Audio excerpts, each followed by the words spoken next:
if you close the ports, you close Europe.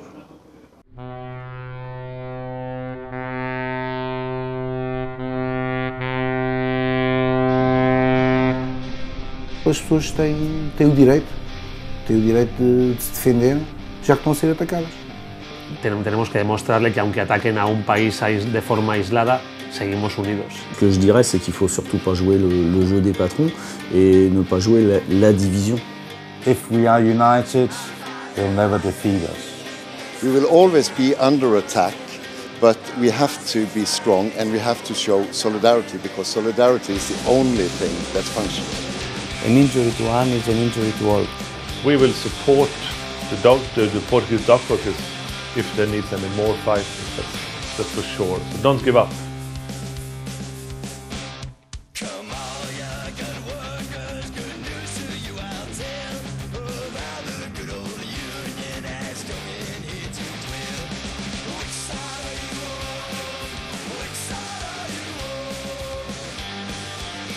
Nos últimos dias tivemos a presença aqui em Lisboa de uma série de sindicatos, de organizações que representam os estivadores nos diferentes países europeus, que estão filiadas em duas federações mundiais. O que esteve aqui foram presentes os ramos europeus dessas organizações mundiais e que estiveram a debater exatamente o que se passa nos diferentes esportes, quais são as políticas que os diferentes governos europeus estão a querer implementar nesses diferentes países e de que forma as organizações de estivadores podem realmente combater aqui uma tendência quase uniforme que existe por parte dos governos e, enfim, que começa na própria Comissão Europeia, também com iniciativas nesse sentido, a políticas que pretendem desregulamentar, liberalizar, de alguma forma anarquizar a organização laboral nos esportes. Enfim, para nós, organizações que representam os trabalhadores, é perfeitamente absurdo, porque os esportes europeus são dos esportes mais produtivos, mais eficazes, mais rentáveis, diria, provavelmente para as empresas que aqui os exploram, ou que nos exploram.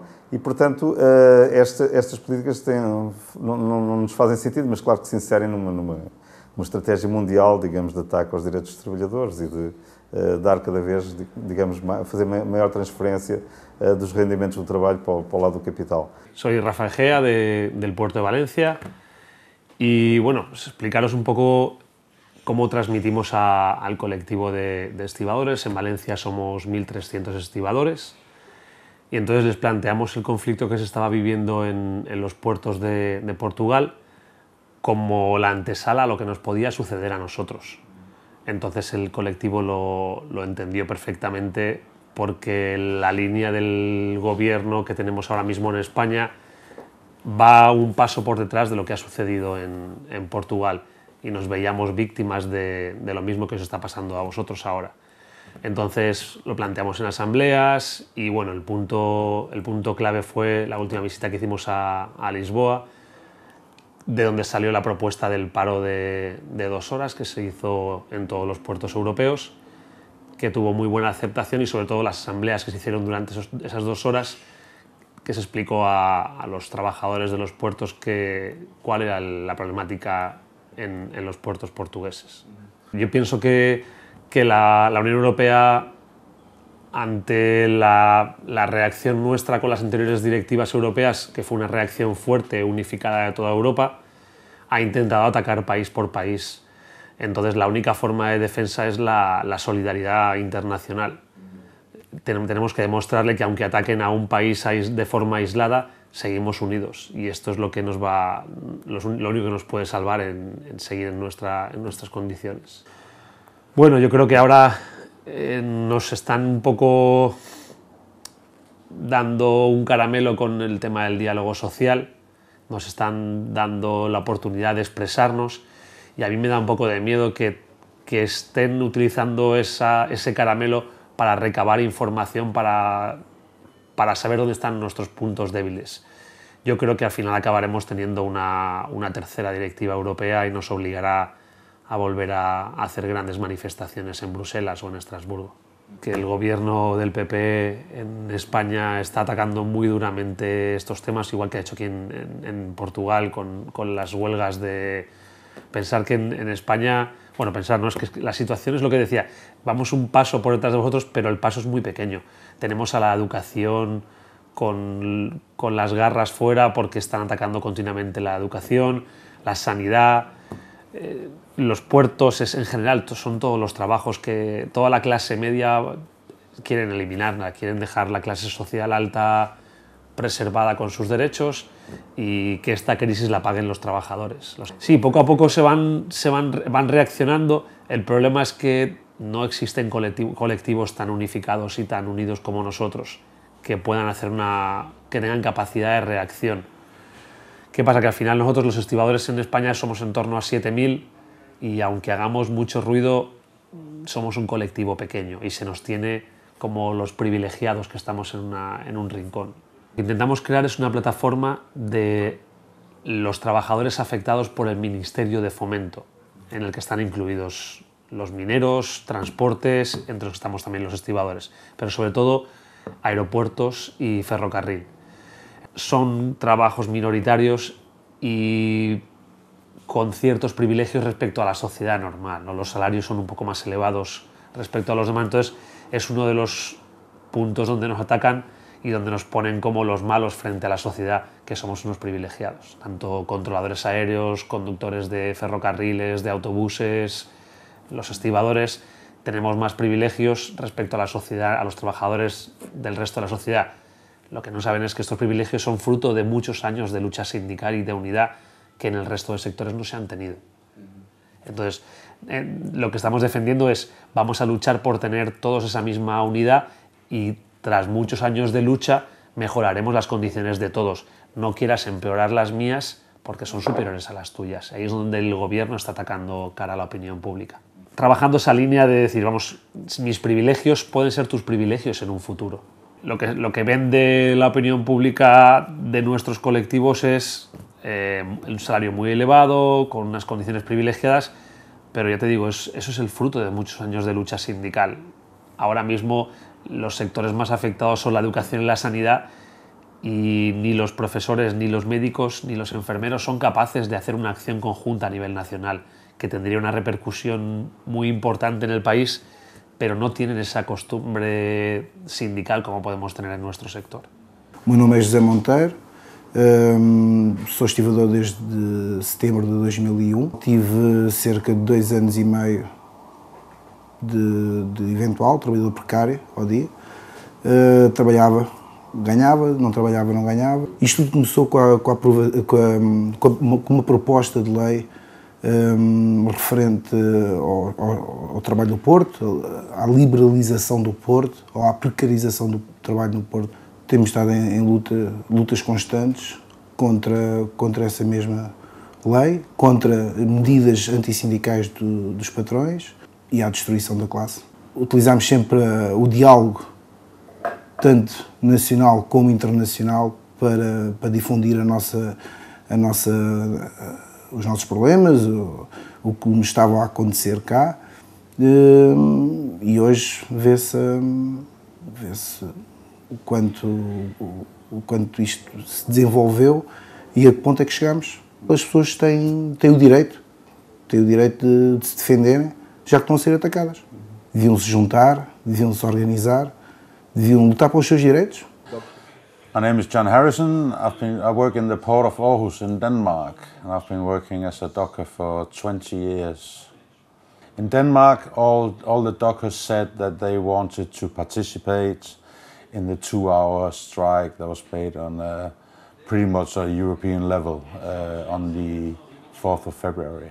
To me, of course, it's good that Lisbon got promised to reinstate the 47 dock workers, but I still think there's a lot of work to be done. I've still got a lot of other ports. We've still got horrible conditions and bad contracts. So my guess is that the fight will continue.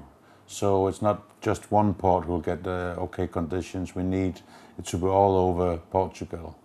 So the rest of the European ports can still have good working conditions. In my port, we're having some issues with APM terminals at the moment, but nothing that reaches the level of the Portuguese. It's just the basic needs for companies to, how do you say, they can't get enough. The profits can never get too high, and they would like to lower our salaries if possible. But I'm confident that we will not let them do that. The Greek situation is really horrible with their economic status is even worse than Portugal's. So the privatization down there is terrible, and the Chinese COSCO is really being aggressive in buying land down there. And another big dispute that I don't know how much you know about it in Portugal is Norway is really under massive attack of the dockers at the moment. They have 3 different conflicts at the moment, as far as I know. A lot of letters have been written, a lot of political work has been done, and then a few European solidarity actions have been taken. But take a look, sit down and see what impact it had. So to the other ports and to other workers in general, get united, stay united, because if we are united, they'll never defeat us. The European Commission cannot beat us if we find the solidarity amongst the working groups. We proposed boycotts. We in the Danish proposed boycotts of all Portuguese goods, but there was many thought it was too much. But we agreed with the International Dock Workers, their members, to have the action. At the same time, we planned a new date for increasing the action if it wasn't successful, the first one. Yeah, we've been doing the strike, the 2-hour strike, and we've been to the embassy protesting. And it's also including a lot of information meetings with the members to get them understand what the problem is. It's not hard to make a strike for 2 hours, but it's really important to engage the members. Now it's a victory. We can call it a kind of victory, and it's much easier for them to relate to the victory at the same time, because I know what the fight is all about. The outcome of the last strike is fantastic.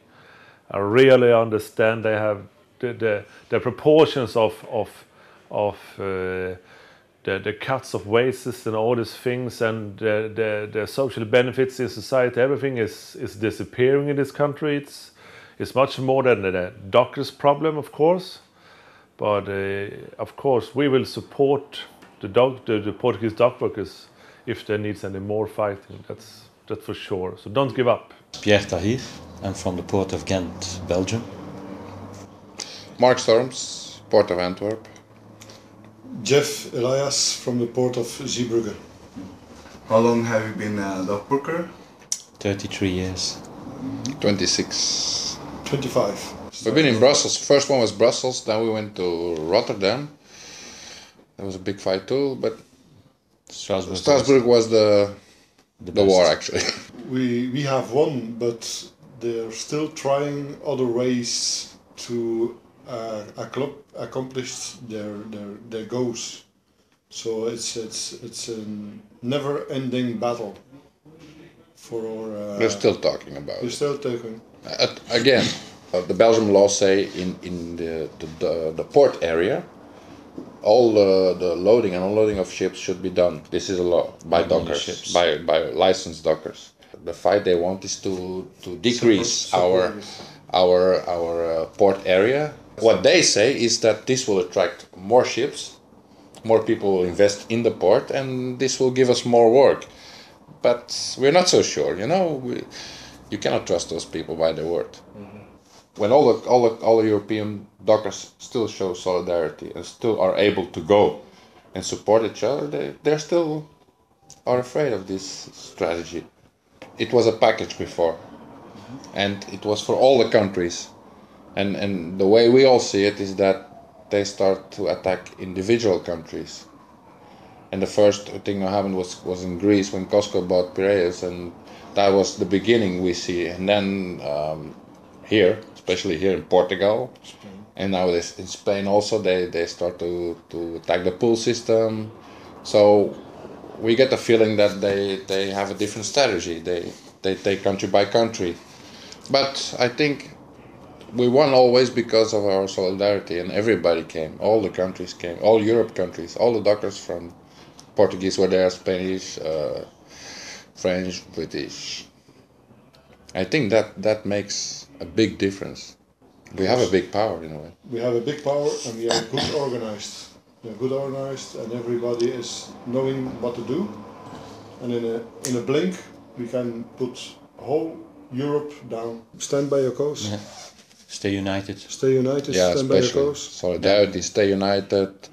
Yeah. Keep fighting, even if you think it's won. If you make a block, you make a block. And I think what we can say is that we will be there to support you always. Yeah. If you close the ports, you close Europe. That's simple.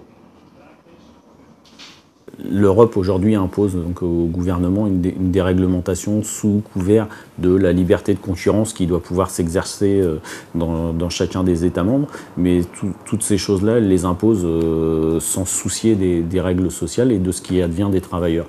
Et aujourd'hui, on le constate ici, mais on le constate aussi dans d'autres États européens, notamment en Grèce, comme en Norvège, au Danemark.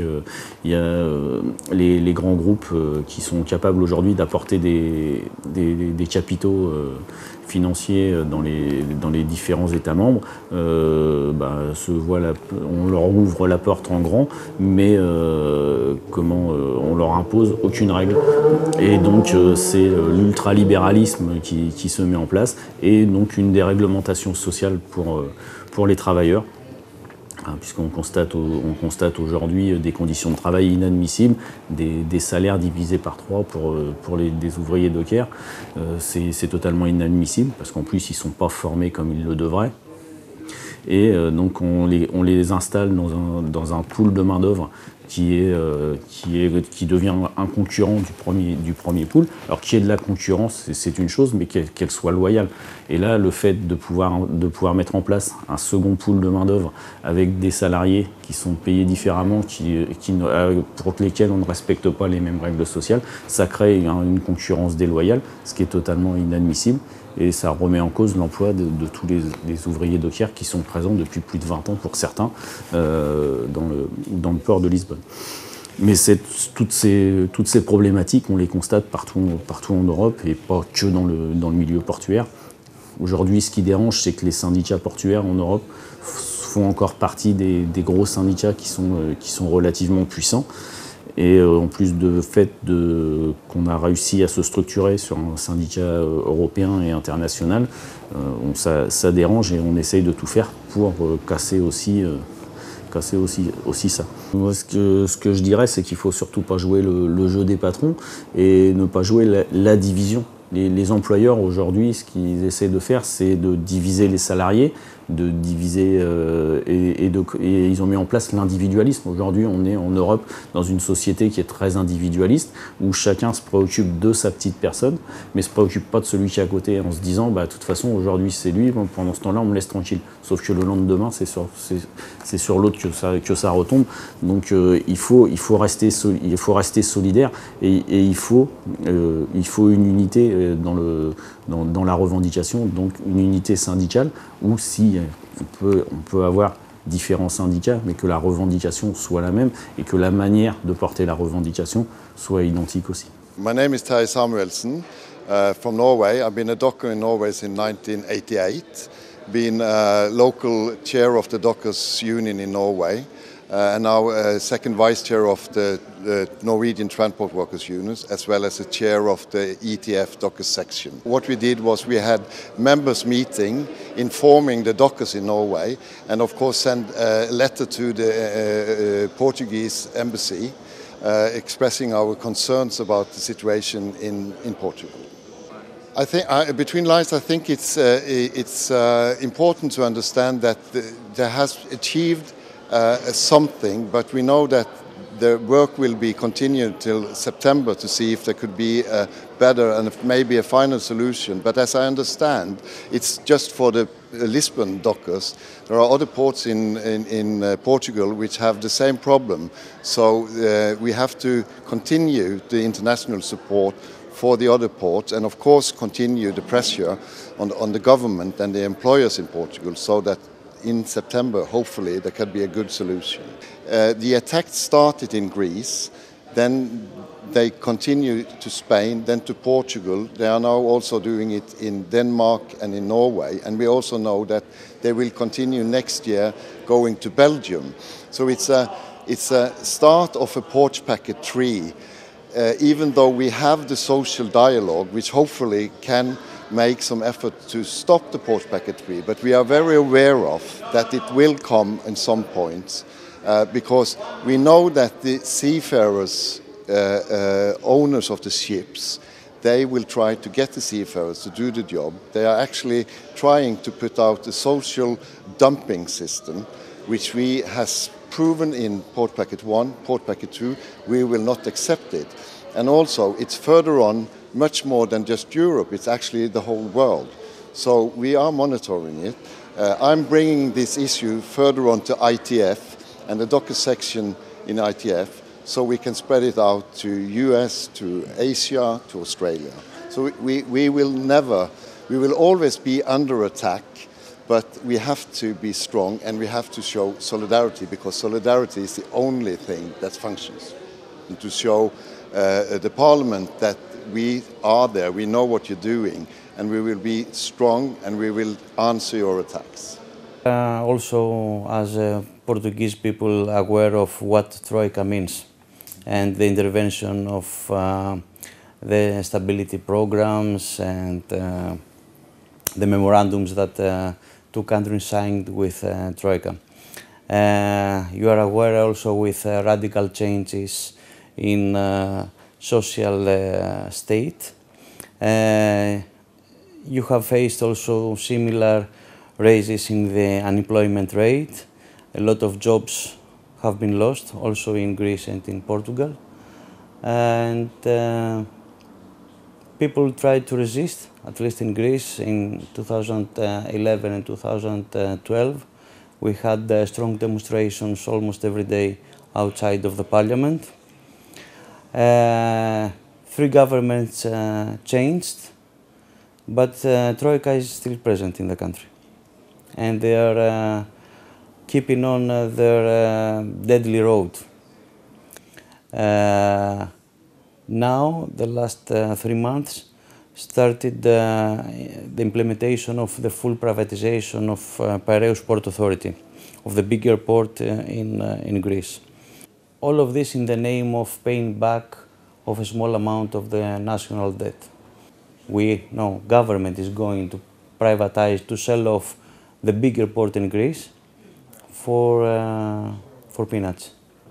In Greece we have about 150 islands inhabited, that people live in there. And the majority of the islands are served by the port of Piraeus. So it's very important for the integrity and for the social life of Greek people living in the islands to privatize this port.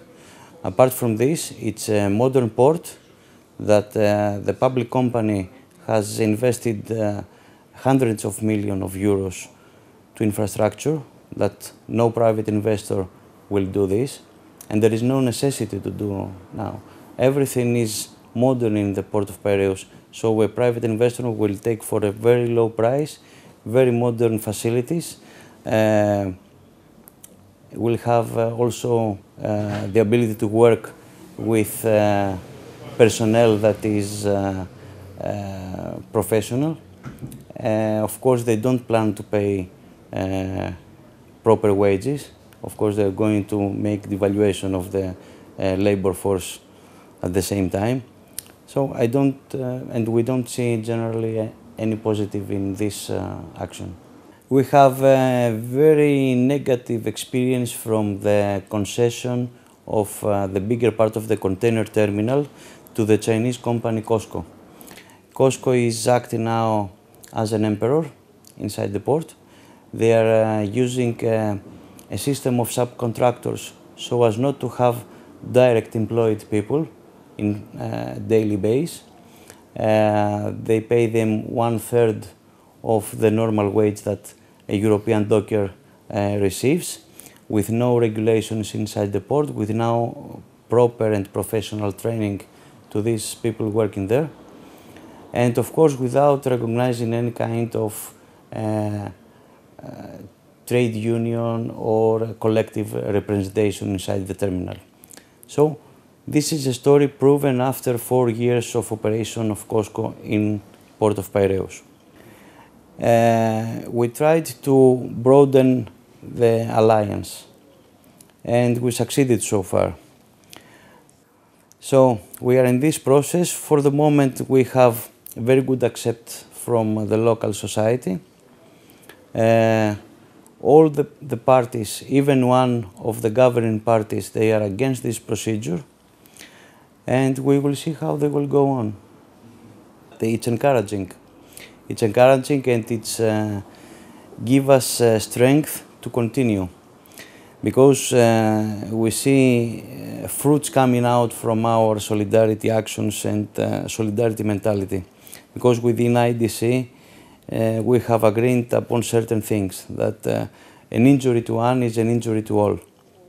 So, being united, we have only things to win, not to lose. A verdade é que tudo conduz no mesmo sentido, no sentido da desregulamentação, do ataque aos direitos dos trabalhadores e às suas organizações de base. Foi possível sair daqui com algumas linhas, algumas orientações, algumas decisões relativamente ao que fazer relativamente a outros países, nomeadamente, como eu falei, em relação à Grécia, em relação a outros casos mais complicados, como é que o movimento internacional pode ajudar a combater essas situações e como pode fazer também em relação aos outros portos portugueses, porque o problema não cabe em Lisboa. Como eu disse, a situação de Lisboa foi de alguma forma controlada com esse acordo que conseguimos há umas semanas, mas os portos portugueses estão, enfim, com uma elevada taxa de precariedade, com baixos salários, com perspectivas de despedimentos coletivos, como é o caso de Aveiro, que será o caso mais próximo do de Lisboa, só que o acordo que conseguimos em Lisboa não aconteceu ainda em Aveiro, portanto não há essa, talvez até essa possibilidade devido às nuances do Porto de Aveiro. E, portanto, também aí o movimento internacional ficou extremamente sensibilizado e terá que atuar muito rapidamente para conseguir travar essa situação que, se nada for feito, poderá acabar, como eu disse, com o despedimento coletivo de todos os estibadores profissionais nesse porto. Bom, e foi basicamente isto que foi tratado nesta conferência. Foi possível dar um passo em frente, digamos, nesse movimento de solidariedade, de organização coletiva, que, talvez pelas especificidades da nossa própria profissão, é possível, como eu disse, empresas que têm nível mundial, armadores que têm dimensão mundial, e nós, se não estivermos organizados também a nível mundial, e neste caso a nível europeu, não vamos conseguir combater esses ataques. E foi isso, claramente, que resultou daqui uma muito maior aproximação entre as organizações e uma disposição para imediatamente combater todas as situações mais graves que se vão verificando pelos diferentes países europeus.